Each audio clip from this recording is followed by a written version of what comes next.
फिल्मों के टाइटल जरूरी नहीं कि वो केवल फिल्मों तक ही सिमट कर रह जाएं। फिल्मी शीर्षक और उनकी स्टोरी आम लोगों के बीच से ही निकल कर आती है। यकीनन ये फिल्मी टाइटल बहुत हद तक कारगर साबित भी होते हैं। फिल्म रोटी और पापी पेट का सवाल है। दोनों ही फिल्में सुपरस्टार राजेश खन्ना के शानदार अभिनय वाली रही।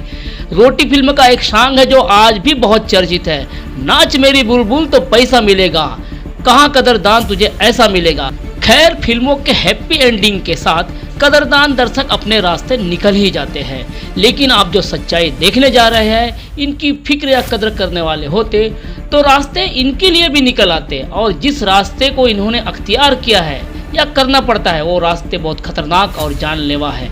यकीन नहीं आता तो आप खुद देखें। वनांचल क्षेत्र के बैगा जनजाति सहित आदिवासी एरिया के लगभग 5 से अधिक गांव जो 15 से 20 किलोमीटर दूर रसद यानी अपना राशन लेने के लिए उस रास्ते को अख्तियार करते हैं जो बहुत जोखिम भरा हुआ है। इस जंगल के पूरे रास्ते भर जंगली जानवरों से लेकर उबड़ खाबड़ पथरीले रास्ते में खतरा मोल लेकर चलना वनवासियों की मजबूरी है। ऐसे आदिवासी इलाकों में सरकारी तंत्र मानो मिस्टर इंडिया की तरह किरदार निभा रहा है, जो केवल चुनाव में बटन दबाने के साथ ही गायब हो जाता है। बीते सदियों की बदलती लाइफ स्टाइलों को लोगों ने देखा है, लेकिन हम जिस एरिया की तस्वीरें आप तक पहुंचा रहे हैं, इनके जीवन शैली में कितनी तब्दीली हुई है आप खुद देखें और देखकर अंदाजा लगा सकते हैं। इन्हें देखने के बावजूद भी लोगों ने आंखें मूंद ली या इनकी आवाज़ें दबाने की कोशिश की, तो ना जाने कितने लोग होंगे जो इंसानियत को धोखा देने के लिए गुनाहगार होंगे। इसका अंदाज़ा लगाना बहुत मुश्किल होगा। तो आप हमारी सफ़र में विवर्स नहीं बल्कि इसे देखकर चश्मदीद बने। इस स्टोरी को आम जनों से लेकर उन हुक्मरानों तक पहुंचाने में मददगार बने जो हमारे बनाए हुए हैं। अगर देखकर भी चुप्पी साध ली तो आने वाली पीढ़ियां शायद ही हमें माफ करे। तो शुरू करते हैं जहन्नुम भरे मजबूरियों का ये जीवन।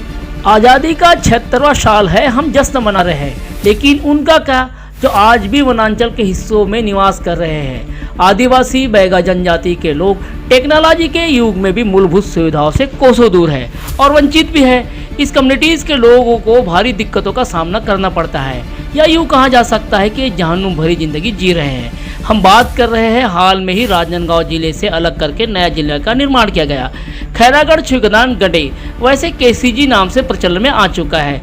इस विधानसभा क्षेत्र के अंतर्गत ब्लॉक छुईखदान ग्राम पंचायत चोभर है। इस ग्राम पंचायत चोभर के अंतर्गत 5 आश्रित ग्राम पंचायत आते हैं। इन ग्रामों का नाम है कल्ले पानी, पंडरी पानी, बागरा टोला, मरका टोला, झिलमिली। चोभर सहित 5 आश्रित ग्राम में कुल जनसंख्या लोगों की 2190 बताई जा रही है। हम आपको खास बात बताने जा रहे हैं, इन सारे आश्रित ग्रामों की दूरियां एक दूसरे से 25 किलोमीटर के दायरे पर है। इन आश्रित गाँव में लोग जब निवास कर रहे हैं तो कितनी दिक्कत हो रही है वो खुद जानते हैं, क्योंकि अपने ही ग्राम पंचायत में जाना है उनके लिए दुभर हो जाता है। आप सोचे जो अपने ग्राम पंचायत में नहीं पहुंच सकता, वो जनपद मुख्यालय तक कैसे पहुंचते होंगे। हम सबको मालूम है कि किसी भी परिवार को अपने भरण पोषण करने के लिए रोटी, कपड़ा और मकान बेहद जरूरी है। इन आदिवासी और बैगा जनजाति लोगों के मकान या तो कच्चे हैं या झोपड़ी नुमा, जो किसी भी मौसम को झेलने लायक नहीं है, तो इन्हें गर्मी की थपेड़ और बारिश की चपेट में हर हाल में ही झेलना पड़ता है। अब बेहद जरूरी जानकारी जो आपको देने जा रहे हैं, ध्यान से देखिए और गौर से सुनिएगा। इन वनवासियों को अपने परिवार के पेट भरने के लिए किस कदर जोखिम उठाने पड़ते हैं। सरकारी राशन जो वितरण किया जाता है, व्यवस्था के लिए सारी सरकारों ने ढोल पीटा है कि हम आपको सरकारी राशन देते हैं, ये सच भी है, लेकिन रसद इन वनवासियों तक कैसे पहुंचेगी, कहां से पहुंचेगी, ये जानकारी इकट्ठा करना भूल जाते हैं। इन वनवासियों को सरकारी राशन लेने के लिए बरसात के ठीक 4 महीना पहले यानी मई के माह के दौरान ही पूरे राशन को एक मुश्त ले जाना पड़ता है। लोग इकट्ठा 4 से 5 महीने का राशन एक मुश्त लेकर जाते हैं, लेकिन इस राशन को ले जाने के लिए वे जंगल के रास्ते को लगभग 20 से 25 किलोमीटर की दूरी तय करते हैं। जरा सोचे कि 140 किलो का वजनदार राशन सिर पर लाद कर जाना कैसा होता है, वह भी पैदल। और जब राशन लेने जाते हैं तो ग्राम पंचायत चोभर सहित इसके आश्रित गांव में एक मुनादी कराई दी जाती है, या अपने तरीके से 5 आश्रित ग्रामों तक मैसेज भेजे जाते हैं। लोगों तक मैसेज पहुंचने में लेट लतीफ़ी भी हो जाती है, क्योंकि कम्युनिकेशन की कोई सुविधा ज़्यादा इधर लगती नहीं है। सरकारी राशन के लिए बैठक जैसी स्थिति होती है। इस दौरान एक दिन तय किया जाता है, उस तयशुदा दिन ये पांचों आश्रित गांव के लोग एक साथ लगभग 400 से 500 की संख्या में कतारबद्ध जंगल के पथरीले कांटे भरे रास्ते से गुजरते हुए अपना सफर तय करते हैं। इस दौरान सबसे बड़ा खतरा इन्हें जंगली जानवर और मौसम की मार का होता है। ये सभी राशन लेने के लिए बड़े बूढ़े महिला और बच्चे एक साथ जाते देख सकते हैं। आप देख सकते हैं कि इन लोगों में वो महिला भी है जो जिनके पैरों में चप्पलें तक नहीं है। कुछ महिलाएं अपने दूध मुहे बच्चे को अपने बगल में कपड़ा बांधकर ले चल रही है। इनके सर पर वजनदार भी राशन है। इसके बावजूद अक्सर आप लोग हुक्मरानों को कहते सुना होगा कि हम आदिवासी और बैगा जनजातियों के लिए सारी सुविधाएं मुहैया करा दी है। आप पूरे दृश्य को देखें और तय करें कि इनके लिए कितनी सुविधा मुहैया हो चुकी है, जबकि हम आज़ादी का अमृत महोत्सव मना चुके हैं। एक तरफ हम अमृत और महोत्सव की बात करते हैं, दूसरी ओर ये देखें तो ऐसा लगता है कि इनका जीवन पूरा विष भरा होगा। आए दिनों कई नेताओं को आदिवासी के पारंपरिक परिधानों, परंपरा और खान पान को लेकर लच्छेदार भाषण बोलते आप लोगों ने जरूर सुना होगा, लेकिन ज़मीनी हकीकत खुद बयां करती है कि ऐसे लच्छेदार भाषणों की कथनी और करनी में कितना अंतर है। अक्सर ऐसे भाषण वनवासियों को साधने में काम आते हैं, जिसे वोट बैंक में तब्दील करने के लिए लोग सारा भरकस प्रयास करते हैं और बहुत हद तक ये सफल भी होते हैं, जिसका परिणाम है कि आज भी वनवासी इन्हीं की देन को लेकर भुगत रहे हैं। गौर करने वाली बात यह है कि वनवासियों को घरेलू उपयोग की बिजली के नाम पर कैसे गच्चा दे दिया गया। इन्हें मुख्य प्रभावित बिजली नहीं मिलती, बल्कि इन्हें सौर ऊर्जा से संचालित बिजली के नाम पर ठेंगा दिखा रहे हैं। हम ऐसा इसलिए कह रहे हैं कि जब हम इनके घरों तक पहुंचे तो देखा कि बिजली के नाम पर इनसे मजाक किया गया। मुख्य विद्युत तो नहीं मिली, लेकिन जो सौर ऊर्जा का माध्यम मिला है वह भी 15 दिन में या 20 दिन में 1 घंटे ही बिजली पैदा करती है, और इन वनवासियों को बमुश्किल बिजली मिलती है, वो भी 1 घंटे के लिए। वनवासियों ने इसका विकल्प भी ऐसे निकाल लिया, वे अपने घरों में जब 1 घंटे की बिजली आती है तो वे अपने चार्जिंग बल्ब को चार्ज कर लेते हैं। इसके बाद वो चार्जिंग बल्ब को रोजाना 1 या 2 मिनट 5-7 मिनट से ज़्यादा नहीं चलाते, क्योंकि उन्हें मालूम है कि सौर ऊर्जा की बिजली भी उन्हें नहीं मिलने वाली है। क्योंकि वनवासी इतना तो समझते हैं कि बारिश के दिन में बदली की वजह से सौर ऊर्जा की प्लेटें चार्ज नहीं हो पाती, उन्हें बिजली कैसे मिलेगी। जब कभी भी ये वनवासी भाई शहर की ओर आते हैं तो शहर की चमचमाती हुई LED लाइट को देखते होंगे तो उन्हें ये पूरा दूर का सपना लगता है। इस ट्राइबल एरिया में जाकर हमने ज़मीनी हकीकत जानने का प्रयास किया, जो आप तक पहुंचा रहे हैं। लगातार मूसलाधार बारिश में जब हम सफ़र कर रहे थे तो हमें बहुत से दिक्कतों का सामना करना पड़ा। बहुत भारी बारिश हो रही थी और इन तक पहुंचना बहुत मुश्किल था, फिर भी हम इस सफ़र को पूरा किया। और जो भी आप तक पहुंचा रहे हैं वो एक एक बात इनकी जुबानी है, जो आप देखेंगे और देखने के बाद तय करेंगे कि वाकई इनका रहना कैसे होता है और ये ज़िंदगी कैसे गुजार रहे हैं। हमारा सफ़र आगे बढ़ते रहा, हमने जाना इनके स्वास्थ्य के बारे में। वैसे अपने स्वास्थ्य की फिक्र सभी को होती है। इन इलाकों में बारिश के दिनों में सारे गांव मुख्य धारा से कट जाते हैं। राशन का जुगाड़ 4-5 महीने पहले हो जाता है, लेकिन बारिश इनके लिए मुसीबत का सबब बन जाती है। इन गाँव में छोटी और पथरीले और छोटी छोटी सड़कें होने की वजह से स्वास्थ्य अमला यहाँ तक पहुँच नहीं पाता या पहुँचना नामुमकिन है। वनवासियों ने यह भी बताया कि इस दौरान इनकी तबीयत खराब हो जाए तो ये जीवन से भरोसा उठा लेते हैं और हमसे कहा कि हमारे पास ना संसाधन है ना पैसे, जीवन में यदि बीमार हो गए तो हमारा मरना तय है। इन एरिया में रहने वालों को देखिए, क्या किसी भी एरिया वालों को कभी भी ज़रूरी और बहुत ज़रूरी जब काम आता है या कोई अपने परिवार से या अपने घर जाना चाहता है तो किस कदर ये लोग अपनी जान जोखिम में डालकर नदी क्रॉस करते हैं। इस नदी क्रॉस करने वालों में बच्चे और महिलाएं भी होती है। अब आप देख सकते हैं कि आज़ादी के बाद जो भी सरकारें हैं उन्होंने शिक्षा पर बड़ा जोर दिया, लेकिन क्या इन लोगों तक शिक्षा पहुंच पाती है? एक तरफ देखें तो बहुत हद तक शिक्षा पर निजी संस्थानों ने खुद को जमा रखा है। वही ट्राइबल एरिया में गवर्नमेंट का एजुकेशन मिशन किस तरह चल रहा है, इसे भी हमें देख लेना चाहिए। हम किसी पर ब्लेम नहीं कर रहे हैं, हम तो केवल ये सीन दिखा रहे हैं। ये वही ग्राम पंचायत, आश्रित ग्राम पंचायत झिलमिली है। यहाँ शिक्षा पाने के लिए किस तरह छोटे बच्चे अपनी जान जोखिम में डालकर उफलती नदी पार कर रहे हैं, वह भी एक पेड़ के सहारे, और साथ ही अपने टीचर को भी नदी क्रॉस करवा रहे हैं। नदी में ज़्यादा उफान आने पर बच्चे पढ़ाई से वंचित हो जाते हैं। स्कूल भी खस्ता हाल है, न जाने इन बच्चों पर ये स्कूल कब कहर बनकर टूट पड़े। बच्चों ने भी तय कर लिया है, चाहे जितना भी रिस्क हो हम शिक्षा लेकर रहेंगे। ये छोटे बच्चे इस उम्र में शिक्षा लेने के लिए जितने उत्साही नजर आते हैं, उतने ही अधिकारी और जनप्रतिनिधि अपनी नजरें इन पर इनायत कर दे तो निश्चित ही वनवासी बच्चे देश के लिए कुछ कर गुजरने का मादा रखते हैं। यदि सरकार की बेरुखी और ऐसे ही ढर्रा रवैया चलता रहा तो आने वाली नस्लें उन अधिकारी और जनप्रतिनिधियों को शायद ही कभी माफ कर पाए जिनके नाम पर यह कुर्सी पर काबिज है। चोभर ग्राम पंचायत का आश्रित ग्राम कल्लेपानी है और ये बकरकट्टा से लगभग 12, 15, 17 किलोमीटर के आसपास होगा। कितना किलोमीटर दूर है यहाँ से? 12। चलिए, हम आपसे मिलना है। क्या नाम है आपका? शोभाराम। ये आप ही का है ये खेत वगैरह? तो शोभाराम जी, घर भी आपका है। तो हमने बात करना है, बात लोगों तक स्पष्ट जाए करके हम भी माइक लगाए और आपको माइक लगा दिए ताकि आपकी आवाज एकदम स्पष्ट वहां तक पहुंचे जहां तक पहुंचनी चाहिए। जिन्हें आप वोट देके मजबूती से सरकार खड़ा करते हैं, उसके बाद वो अधिकारी जिनको जिम्मा होता है आप लोगों की विकास के लिए, तो ये आप ही का सब ये सब चीजें। चलिए घर चलेंगे, आप ही घर चलो। तो एक चीज बताओ, क्या नाम बताया आपने? शोभाराम जी धुर्वे जी। कितना राशन कैसे? 35 किलो मिलता है। कितना महीने का मिल गया? 4 महीने के। चलिए, तो ये अंधेला आपके घर में लाइट है? लाइट नहीं। चलो आपके घर में जा सकता हूँ? चलो भाई, आप भी आ जाओ। चलिए, तो अच्छा, तो लाइट जला के दिखाइए। लाइट, हाँ लाइट चार्जिंग लाइट है। तो ये बल्ब चार्जिंग वाला है? तो यहाँ लाइट कब से नहीं है? वो बहुत दिन हो गए सर। ये सौर ऊर्जा है। सौर ऊर्जा है? कनेक्शन नहीं है? नहीं, कनेक्शन नहीं है ना। चलिए ठीक है। और राशन वगैरह ये जो दिखाइए, तो आ जाइए, इधर आओ, आप आओ इधर। लाइट देखिए, ये राशन। अच्छा, ये खातू है। राशन किधर है? राशन इधर है? किधर है?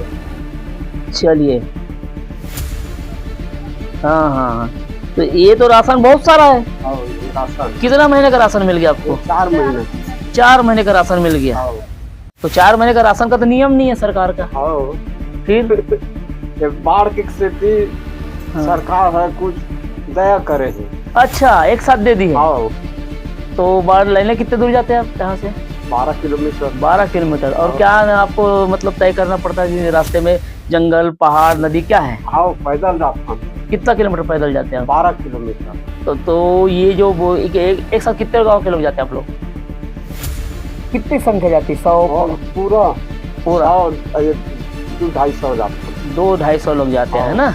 में वो लदे है तो कंप्यूटर द्वारा वो जेखर अंगरी उठाते ना, अंगरी उठाते न मिलते। अच्छा, थम बगत है बोला, थम वही अंगरी चपकाए के ना।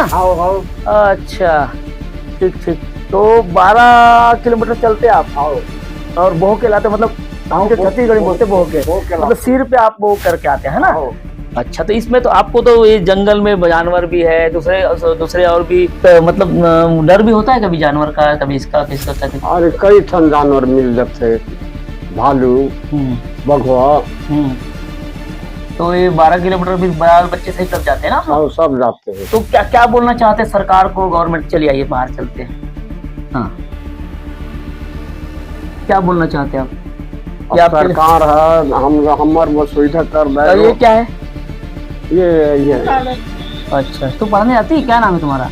नीतू। चलो, नीतू कुमारी धुर्वे। तो राशन में क्या क्या मिलता है आपको? 35 किलो। 35 किलो। एक साथ कितना मिला फिर? एक साथ अब 35 किलो जोड़ दे। अच्छा, चलो, मतलब 4 महीने का राशन कंप्लीट हो गया है ना। तो क्या कहना चाहते हैं? आपको पास में मिल जाएगा तो अच्छा हो जाएगा। और लाइट भी नहीं है आपके यहाँ? वो बड़े लाइट के। अच्छा, तब भी जैसे तबियत अगर खराब हो जाती है, हाँ, मतलब स्वास्थ्य केंद्र अगर है? बड़े लाइट नहीं, ये आपका राशन की बात हो गई। हाँ। लाइट की जो बताए वो दिक्कत हो गई, तो आपको चार्जिंग बल्ब जला रहे हैं। हाँ। उसके अलावा ये और कुछ है क्या? जैसे तबियत खराब हो जाती है, किधर जाते हैं इलाज कराने आप? इलाज कराए कदान गंडई नांदगांव भला चल लेता। अच्छा, साले वाले बहुत दूर सफर करना पड़ता है। चलिए, तो आप देख सकते हैं कभी शिकायत नहीं करते।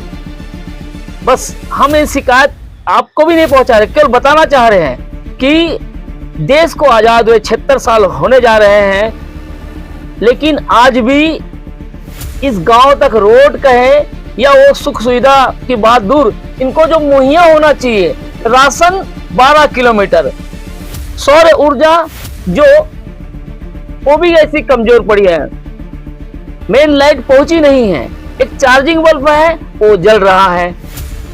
और भी लोगों से मिलते हैं, भारी बरसात में हम आए हैं, एक अक्षर ये भी है, एक अध्याय ये भी जुड़ता है कि इनकी भी सुधरने वाला कोई हो। हमारी पूरी टीम यहाँ तक पहुंची है और भी कुछ लोगों तक जाएगी।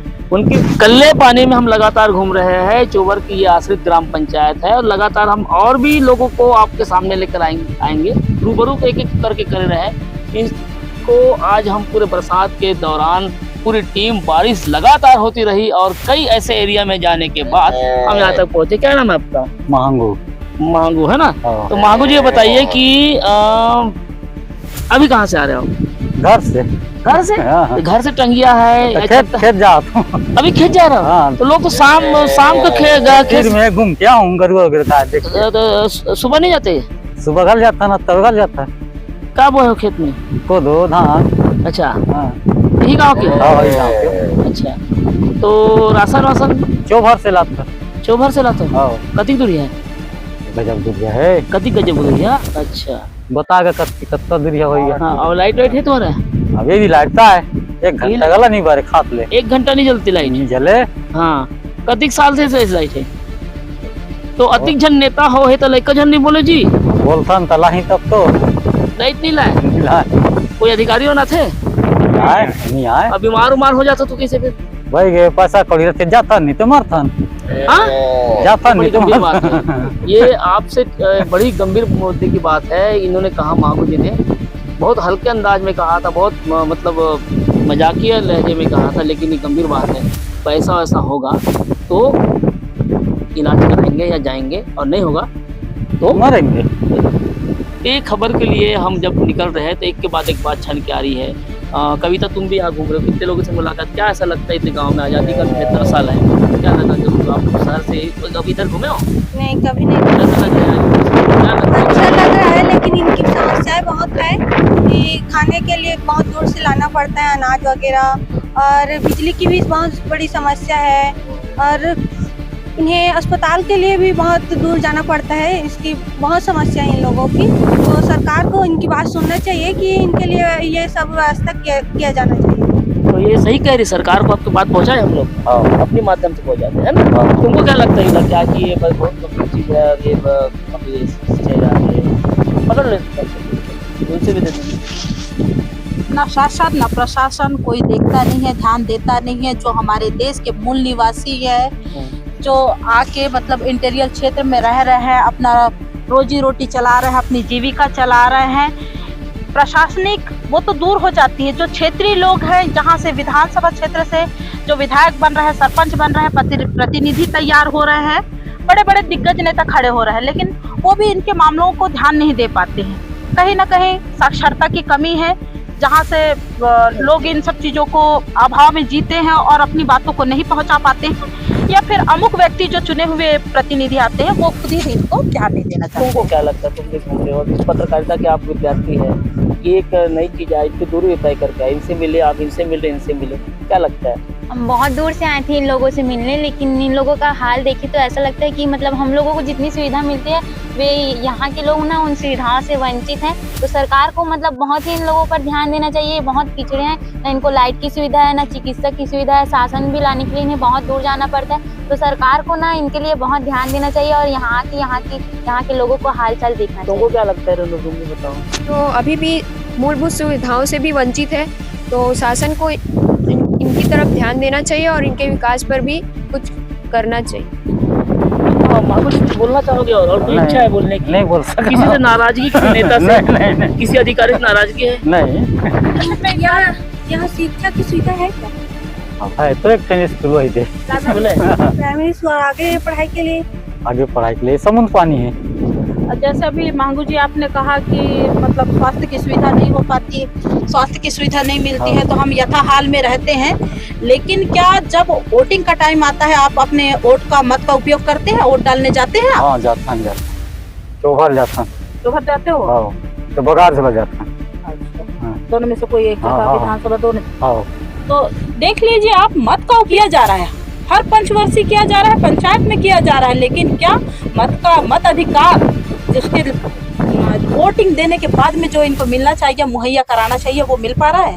इसमें एक बात बड़ी समझ में आई मेरे को, अभी लास्ट में आपने कहा था कि किसी से नाराजगी बताए थे, आप कोई नाराज हो किसी नेता होता से? नहीं, अधिकारी से? नहीं। बड़ी गजब की बात है यार। देखो मतलब तंगहाली माहौल की एक अलग होती है शहरों की, लेकिन अभावहीन माहौल, उसके बाद भी न कोई शिकन नहीं, न कोई नाराजगी नहीं। तो भाई जितने नेता हैं, जितने अधिकारी देख सकते तो देखे, नहीं देखते तो देखने का प्रयास करें कि आपके साथ ये प्यारी करते हैं। ठीक है, स्नेह, हम लोग प्यार की दुकान चलेगी ऐसा नहीं बोलते हैं, प्यार से इंसानियत चलेगी। कि मान लिया हर महीना में दे रही थे, हर महीना में जैसे कि बारिश लग जाते, नाला है बीच में, इसलिए मतलब 4 महीना के लिए दे देता है। अब हर महीना पीछे रोड आती है, इसका मान ले हर महीना में देती है।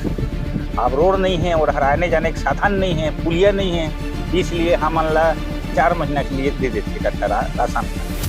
तो ये क्या बोलते हैं, शासन प्रशासन से आप हम मांग नहीं करो कि पुल बने नदिया में, काबर की लगभग बहुत से जनसंख्या जो है इसे कट जाते बारिश पानी में शासन लाए पर। तो एक तो नियम एक ही महीना के दे के है और 4 महीना का आप मन दे देते, और आप मन स्वास्थ्य सुविधा के लिए भी बहुत सारे दिक्कत होते, पुलिया नहीं हुए से। तो आप मन एक बारे में कुछ बताओ। अब एक बार हम मांग खलक करके देखते हैं, पंचायत में गलत मतलब आवेदन देते रहे, आगे में गलत आवेदन देते रहे कि हमारा दुख लगते थे कि हम रोड पर दो, पुलिया दो, ऐसे की के बस हाव भर कथे ओकर पर ध्यान नहीं दे। ये सौर ऊर्जा वाले लाइट ले यहाँ है, ये मान ले कम से कम 20 साल हो, हम लाइट के हर समय दिक्कत होते कि भाई खाना खाने के तो लाइट ही नहीं रहा, बंद हो जाते। तब हम तो भाई अंधेला हम खाता ना, हम माटी तेल दें न कहीं नहीं। अब उठान जगह में माटी तेल हवे, अब माटी तेल भर लग जाता तो बस माटी तेल भरला दी, चावल नहीं दे, तब कौन हो जाते हैं, कौन नहीं जाए। तो वही बाकी ज़्यादा करके हमन भाई के अब आगे घंटा जोड़ के हमन आस पास बैठ के खाता नहीं पी जाए। आजाद भारत में भी बहुत से ऐसे गांव हैं जो मूलभूत सुविधाएं से कटे हुए हैं, इसलिए हम आज इनके बीच पहुंचे हैं ताकि हम लोगों के तक और शासन प्रशासन तक इनकी बातें पहुंचा सके। लगातार बारिश में पंडरी पानी आपको इसलिए दिखाने आए हैं कि जो राशन लेने आते हैं वो 12 किलोमीटर का रास्ता यही से तय करते हैं। ये रास्ता है, ये नदी है, उफान पर है नदी, और वो 5 से अधिक जो गांव हैं जो लगभग 12 किलोमीटर से ज्यादा सफर तय करते हैं रास्ते का, लेकिन उस वजह से अब नहीं कर पा रहे हैं क्योंकि अब रास्ता बंद हो गया है, नदी आ चुकी है पूरे उफान पर, जिसके बाद अब ये रास्ता बंद हो चुका है। राशन के साथ ही लोग अब स्वास्थ्य और शिक्षा के लिए भी दिक्कतें आती हैं। कच्ची सड़क है और ये कच्चे मार्ग से होके वो लोग रास्ता तय करते हैं जंगलों का, और जिसके बाद वो राशन लाते हैं। लेकिन दूसरी दिशा में अगर जाए तो 30 किलोमीटर से ज्यादा लंबा रास्ता उनको तय करना पड़ता है, और उतने लंबे रास्ते सफर तय करते तक के हो सकता है कि जिसकी अगर तबीयत खराब हो वो उसकी जान जा सकती है, या फिर दिक्कत में आ सकता है, गंभीर भी हो सकता है। मेरे साथ कुछ छात्र भी है और जो लंबे समय से काम कर रहे हैं हमारे साथ। यहाँ जैसे मैंने स्थिति देखा, जनजातियों की स्थिति देखी, ऐसा गंभीर सा ऐसा सिचुएशन लगता है कि तुरंत तो तत्कालीन तो इस अपनी समस्याओं को फेस कर लेते हैं, लेकिन ये जो नदी वाला है, पंडरी पानी की नदी का समस्या जो है, इसको ना जाने ये कितने सालों से, कितने वर्षों से फेस करते आ रहे हैं। कि गांव के लोग हम लोगों को बताया कि हमें नदी पार करके उस पार जाना पड़ता है, लेकिन इतना नहीं सोचे थे कि यहाँ का पानी इतना गहरा होगा। यहाँ देखने के बाद पता चला कि बहुत ही गंभीर समस्या है, और यहाँ का जो रास्ता है वो भी बहुत खराब है, बहुत दिक्कतें आती होंगी। जी, आप देख सकते हैं कि ये पानी से बहुत ज़्यादा प्रॉब्लम होती है गांव वालों को, जो इसलिए आगे राशन के लिए लाने जाना पड़ता है, जिससे काफ़ी परेशानी होती है, और इनको 4 महीने पहले राशन ला लेना पड़ता है। इस नदी में पुल का होना बहुत जरूरी है, क्योंकि यहाँ के जो ग्रामीण हैं उनको स्वास्थ्य से लेकर राशन तक की दिक्कत होती है। आजादी के इतने वर्षों के बाद भी ऐसी सुविधाओं के अभाव होने के कारण ही हमारे लोग आज तक पिछड़े हुए हैं। ग्राम पंचायत चोभर से लगे ये वही पंडरी नदी है, जिसके कारण कल्ले पानी और पंडरी पानी गांव में निवास करने वाले लोगों को बहुत सी समस्याओं का सामना करना पड़ता है। हम लगातार इस बारिश में, मूसलाधार बारिश में उस वनांचल क्षेत्र में घूम रहे हैं। यहाँ की जमीनी हकीकत को हम देखना चाहते थे और आप तक पहुँचाना चाहते थे। तो कुछ जनप्रतिनिधि हमने कल से ढूंढने का प्रयास किया, आज हमसे उनसे मुलाकात हो गई है क्योंकि हम वनांचल क्षेत्र में जा रहे थे। और इसके बाद हमने वहाँ पे जो देखा कि यहाँ लाइट के अलावा बहुत सारी समस्याएं हैं। लाइट तो हो गई, उसके बाद राशन, शिक्षा, चिकित्सा और खासकर जो गाँव को बरसात के बाद काटने की स्थिति आ जाती है या फिर वो हट जाते हैं। यूँ कहा जा सकता है कि उनकी दुनिया अलग से हो जाती है।